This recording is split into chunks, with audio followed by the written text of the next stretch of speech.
이어서 계속해서 성막의 기물들에 대한 이야기를 함께 보게 됩니다. 오늘 특별히 우리가 함께 살펴볼 성막의 기물은 두 가지인데요. 첫 번째는 성막에 쓰이는 분향단에 대한 것입니다. 그리고 성막 공사를 위해서 이스라엘 백성들이 매년 주님께 드리는 생명의 속전에 관한 이야기가 있습니다. 분향단은 말 그대로 향단을 올려놓는 제단입니다. 그러니까 이 모습 자체가 다음에서 보시는 것처럼요, 이렇게 네모난, 이제 좀 길쭉하겠죠. 그리고 각 끝에 뿔이 4개가 달려 있습니다. 그리고 뿔 안에는 이제 평평하게 향로를 놓을 수 있는 이 자리가 있고요. 그리고 저기서 향을 저렇게 태워드리는 이런 모습이 있습니다. 그런데 이 분향단이 있는 자리가 어디냐면 지성소 바로 앞에 있습니다. 그러니까 성막은 이중 구조잖아요. 겉에 이제 벽체가 있고 그 가림막이죠. 그리고 안에 건물이 있죠. 그게 성소 건물인데, 성소 건물은 다시 성소와 지성소로 나누어지게 됩니다. 그 지성소와 성소를 나눠지는 것이 휘장이라는 것이죠. 커튼이 앞에 있고, 그 커튼 안에는 주님의 보좌라고 할 수 있는 속죄소, 시은좌, 그리고 또 언약궤가 있는 그 장소가 있고요. 그리고 그 휘장의 바로 앞부분이 바로 제일 먼저 있는 게 분향단입니다. 그러니까 분향단은 만일에 지성소가 하나님의 존전, 하나님의 보좌, 발등상이라고 한다면 바로 그 보좌 바로 앞에 있는 것입니다. 그러면 이제 생각을 해보죠. 분향단은 이 영적으로 오늘날 우리의 예배로 비교한다면 어떤 것에 해당이 될까 고민을 할 때, 우리가 깊이 고민할 필요가 없는 게, 신약 성경을 보면 이 분향단의 이 향을 뭐라고 얘기하냐면 하나님을 향한 향기로운 기도라고 얘기합니다. 그러니까 이 분향단은 하나님을 향해서 올려드리는 기도를 뜻하고, 거기서 향을 태워드린다는 것은 하나님 앞에 우리의 기도와 간구를 아뢰는다는 것입니다. 그런데 그 기도를 하나님 앞에 드릴 때 어떻게 드리느냐, 이 모습을 보면 좀 우리가 기도에 대한 좀 다른 생각을 하게 됩니다. 우리 함께 8절의 말씀을 같이 한번 읽어보도록 하겠습니다. 8절의 말씀입니다. 시작. 또 저녁 때 등불을 켤 때에 살을 지니 이 향은 너희가 대대로 여호와 앞에 끊지 못할지며. 성막 안에, 성소 안에는 등불이 있습니다. 그 등불은 성소를 밝히는 유일한 불빛입니다. 그런데 그것은 어떻게 되어 있나요? 감람유를 태워서 그 등잔에서 기름을 태워서 그 빛이 나게 되지요. 그런데 그 등잔은 기름이 소진하게 되어 있습니다. 없어지게 되어 있어요. 그러니까 제사장의 큰 업무 중에 하나가 뭐냐면 매일 가서 그 불을 그 기름을 채우고 불을 확인하는 것입니다. 그래서 아침에 가서 그 등불을 손질을 해야 되죠. 한마디로 어떻게 해요? 지금 이 기름은 온전한지, 아니면은 이 등불을 태우는 그 심지가 온전한지, 그걸 아마 되게 지켜봤을 거죠. 근데 그때 어떻게 합니까? 아침에 그 손질을 하러 들어갈 때 아예 어떻게 해요? 거기다가 향로를 가지고 거기에 향을 태웁니다. 향단에. 그리고 나서 또 저녁에 또 들어가서 등불을 또 켜겠죠? 손질하러 갈 때. 그때도 이 향을 태웁니다. 그러면 이 향을 태우는 것은 끊이지 않습니다. 아침 저녁으로 태웁니다. 그렇다면 어떤 뜻인가요? 기도는 매일 쉬지 않고 해야 된다. 그래서 쉬지 않고 기도를 한다는 의미가 바로 이것과 일맥상통하고요. 그러면 쉬지 않고 기도를 한다는 것은 어떤 뜻일까요? 아예 매일 24시간 와갖고 교회에 앉아갖고 기도를 하냐? 그럼 밥은 언제 먹고 돈은 언제 벌어요? 그게 안 되죠. 그러니까 하나님께 우리가 매일매일 기도하는 마음에 순간순간 주님 앞에 의뢰하는 삶을 살으라는 뜻이 담겨져 있죠. 그래서 주님을 향한 이 거룩한 향이 교회 안에 끊이지 않게 하는 것은 되게 중요한 거라고 저는 생각을 합니다.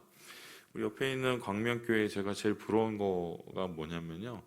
거기는 제가 알기로는 릴레이 기도를 하는 걸로 알고 있어요. 지금 코로나 때도 계속 하고 있는지 모르겠는데 그 각 구역을 정해놓고 구역에서 돌아가면서 담당을 해서 한 시간씩 기도를 한다고 제가 알고 있어요. 평일에도. 교인이 많으니까 가능한 일이죠. 근데 저도 만일에 정말 우리 교회가 나중에 어느 정도 규모가 되면 꼭 해보고 싶은 일이에요. 교회 안에 기도가 꺼지지 않도록. 그건 주님 앞에 드리는 거룩한 향이 끊어지지 않도록 하는 것과 마찬가지거든요. 그래서 이렇게 주님 앞에 이런 향기로운 기도를 올려드렸다. 그리고 이 9절에 또 특이한 부분이 있습니다. 우리 함께 9절의 말씀을 같이 한번 읽어보겠습니다. 시작. 너희는 그 위에 다른 향을 사르지 말며 번제나 소제를 드리지 말며 전제에 술을 붓지 말며. 하나님께서 이 향을 태우게 하실 때 향을 거룩한 향이라고 하십니다.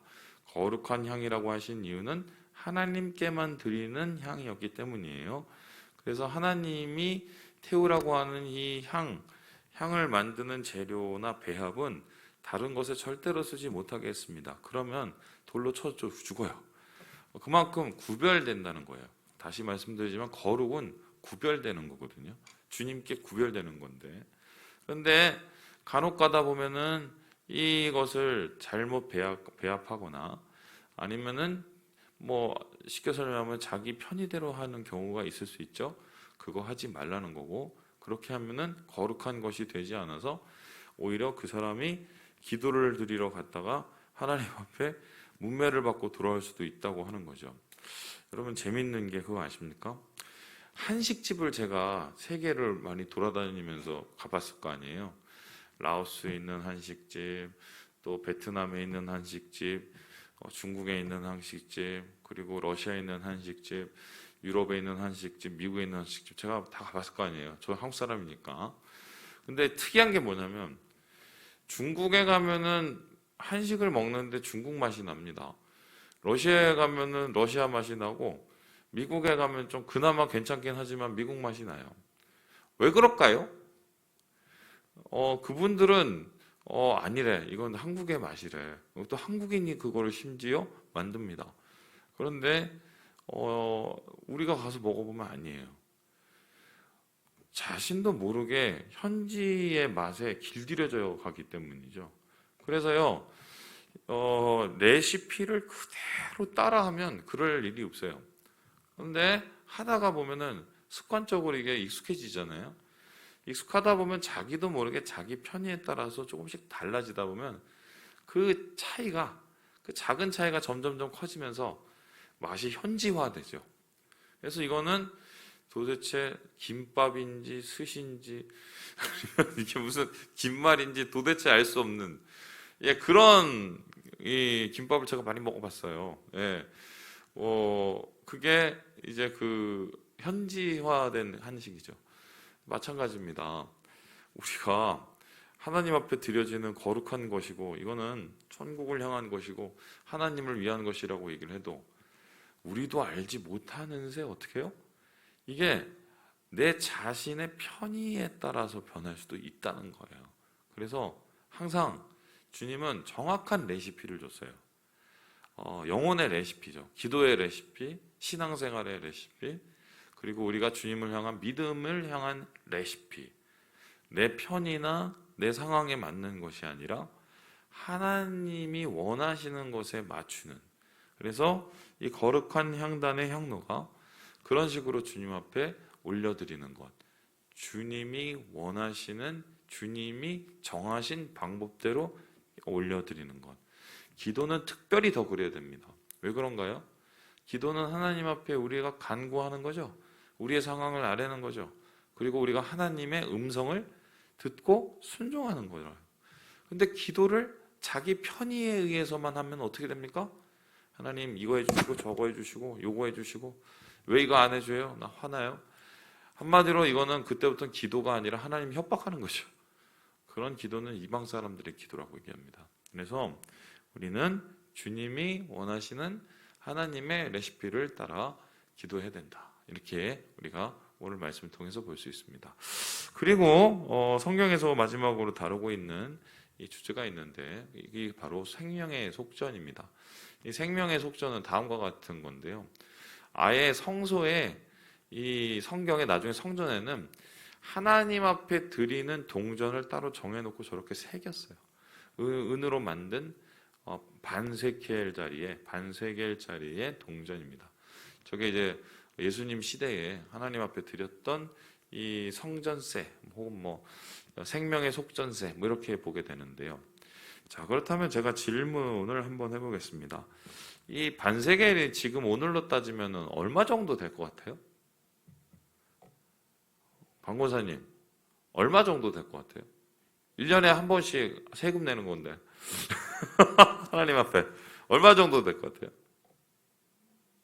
예? 맞춰보세요. 예. 300! 야, 역시 우리 박원사님은 통이 커요. 지금으로 따지면 뭐 학자들에 따라서 이 여러 견해가 있지만 제가 어제 뭐 여러 가지로 다 주판을 두드리고 보니까 한 20만 원 정도 돼요. 얼마 안 되죠? 그죠? 근데 이거를 어떻게 하나님 앞에 드리려면 모두가 다. 그러니까 일반 그 노동자로 따지면은 한 2-3일 정도 일하면 벌 수 있는 돈이었고, 그리고 이 부자들은 뭐 쉽게 준비해서 낼 수 있는 돈을 이렇게 내게 됩니다. 그럼 이걸 가지고 뭘 했느냐? 예, 우리 함께 16절의 말씀을 같이 한번 읽어보도록 하겠습니다. 시작. 너는 이스라엘 자손에게 속전을 취하여 회막 봉사에 쓰라. 이것이 여호와 앞에서 이스라엘 자손의 기념이 되어서 너희의 생명을 대속하리라. 예, 생명을 대속한다고 얘기를 하고요. 그리고 실제적으로 이거에 회막 봉사에 쓰인다고 얘기를 합니다. 맨 처음에 낸 생명의 속전을 가지고 뭘 했느냐? 그 성전에 이 가림막 있죠. 전체 가림막에 기둥을 만들어요. 이걸 가지고. 그리고 나중에 매년 내는 이런 생명의 속전을 가지고 뭘 하겠습니까? 한마디로 성전을 이렇게 잘 관리하는데 성전 관리, 그러니까 일종의 우리로 따지면 건축 헌금이라고 할까요? 이제 그런 거를 이제 계속 사용하게 되는 거죠. 자, 그런데 특이한 게 있습니다. 그냥 나 같으면 이랬겠어요. 아유, 야, 여기 그래도 니네가 나를 위해서 집을 져준다는데 돈은 내야 되잖니. 그러니까 뭐 한마디로 좀 내가 편의에 따라 좀 해줄게. 그러니까 못 사는 사람들은 5만 원, 조금 사는 사람들은 100만 원, 그리고 많이 사는 사람들은 1000만 원 내. 이러면서 우리나라도 뭐 정부에서 88%를 잘랐죠. 88%까지는 25만 원 주고 뭐 그런 뭔가 평등적인 관계를 따지면 그렇게 했을 것 같아요. 그런데 이상하게 이 반세겔은 20세 이상 된 사람에게 모두 드리는 거고 15절에 보니까 부자도 가난한 자도 다 반세겔이에요. 왜 하나님께서 이렇게 하셨을까요? 이것은 어떻게 보면은 의미가 더 중요하다는 소리죠. 의미가 그 액수보다. 그럼 그 의미라는 것이 무엇입니까? 우리 함께 12절의 말씀을 읽고 마무리를 해보도록 하죠. 12절입니다. 시작. 내가 이스라엘 자손의 수요를 조사할 때에 조사받은 각 사람은 그들을 계수할 때에 자기의 생명의 속전을 여호와께 드릴지니 이는 그들을 계수할 때에 그들 중에 질병이 없게 하려 함이라. 그러니까 생명의 속전이란 말 자체가 내 생명을 주님께서 속해 주셨다. 그러니까 그것을 대신해서 내는 돈이라는 뜻이에요. 근데 생명의 속전, 나를 구원케 하신 하나님에 대한 돈이 20만 원밖에 안 된다는 건 좀 이해가 안 되죠. 근데 여기에 분명히 하나님께서 단서를 다셨어요. 뭐냐면 이런 건데요. 자손을 계수할 때, 그러니까 인구 조사를 할 때 니네들이 잘못해갖고 죽을 수가 있고 연병이 돌 수가 있으니까 그때 이 계수를 하면서 생명의 속전을 걷어갖고 그걸 가지고 성막을 고쳐라 이렇게 얘기합니다. 그러면 인구 조사와 또 하나님이 내리신 저주의 병과 이 생명의 속전이 관계가 돼요. 그런데 이런 비슷한 사건이 성경에 있습니다. 바로 다윗의 인구조사 사건이에요. 다윗이 인구조사를 했습니다. 그때 어떻게 해요? 하나님께서 노하셨어요. 그리고 어떻게 해요? 연병을 내리셨죠. 질병을, 재난을. 그래서 인구의 수많은 사람들이 많이 목숨을 잃게 됩니다. 자, 질문합니다. 아니, 인구조사하는 걸 왜 하나님이 이렇게 싫어하셨을까요? 그러면 차라리 하지 말라고 그러지. 왜 그냥 하라고 그러고, 그러면 생명의 속전 걸으라고 그러고, 내가 목숨 살려준다고 그러고, 왜 그랬을까요? 그 인구조사를 한 다윗의 마음이 비뚤어져 있었기 때문인데, 왜 인구조사를 했냐면, 이 인구조사함을 통해서 하나님 앞에 예배하는 자를 찾고, 또 나라를 또 잘 살게 만들고, 또한 또 우리가 서로 어떻게 복지와 또 국민들을 위한 정책을 짜고 이런 거를 위해서 인구조사를 했다면 하나님께서 기뻐하셨을 거예요. 그런데 그게 아니라 인구조사를 한 이유가 뭐냐면 인구조사를 하고 세금을 더 걷고 그 다음에 뭐예요? 전쟁 나갈 준비를 하고 자신의 힘을 과시하고 그러기 위해서 인구조사를 한 거예요. 이거는 이방 나라라 하는 짓인데 한마디로 자기가 자기의 목적을 위해서 하나님의 백성을 사용하게 하려는 것이죠. 그거는 하나님의 나라가 아니라 자기 왕국입니다. 자기 왕국을 하려고 주님의 나라를 자기 왕국으로 만들려고 하면 하나님께서는 그것을 벌하실 수밖에 없기 때문에 다윗이 얻어맞은 거죠. 그것은 이 자기의 욕망과 야망을 이 자기 나라에 투영했기 때문입니다. 그래서 하나님께서는 인구 계수는 무조건 거룩을 위해서 해라. 예배를 위해서 해라. 나야를 위해서 해라. 이렇게 얘기를 하고 있어요. 그래서 그거를 아예 명심하게 하기 위해서 이때 인구조사할 때 생명의 속전을 준비하라 라고 합니다. 이것은 주님의 나라고 주님의 백성이라는 걸 확실하게 도장을 딱 찍으신 거예요.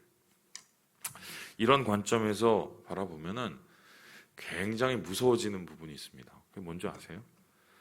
오늘날 많은 목사님들이 교회를 하나님의 나라라고 생각을 안 하고 겉으로는 하나님의 나라라고 말을 하지만 실제로는 자기 나라를 만들고 자기 왕국을 만드신 분이 되게 많아요. 반대로 오늘날 많은 성도들도 교인들도 교회를 주님의 나라가 아니라 자기 나라, 자기 영역으로 만들려는 사람들이 되게 많아요. 그거는 하나님의 거룩을 범하는 일이죠. 한국교회가 이렇게 얻어맞고 있는 것 중에 하나도 이 생명의 속전을 제대로 계산을 못해서 그런 거라고 저는 생각을 하거든요. 말씀을 마칩니다. 우리는 주님 나라입니다. 주님 나라는 주님의 백성이 있는 곳, 하나님을 순종하고 주의 뜻을 따르는 자들이 있는 곳이라는 걸 기억하시고 이 제단에 주의 거룩한 기도의 향기가 끊이지 않도록 하시고 우리의 공동체 가운데 하나님을 향한 구원의 소식이 넘쳐나는 우리 교회를 만들어 갔으면 좋겠습니다. 그렇게 하실 주를 믿고 의지합니다.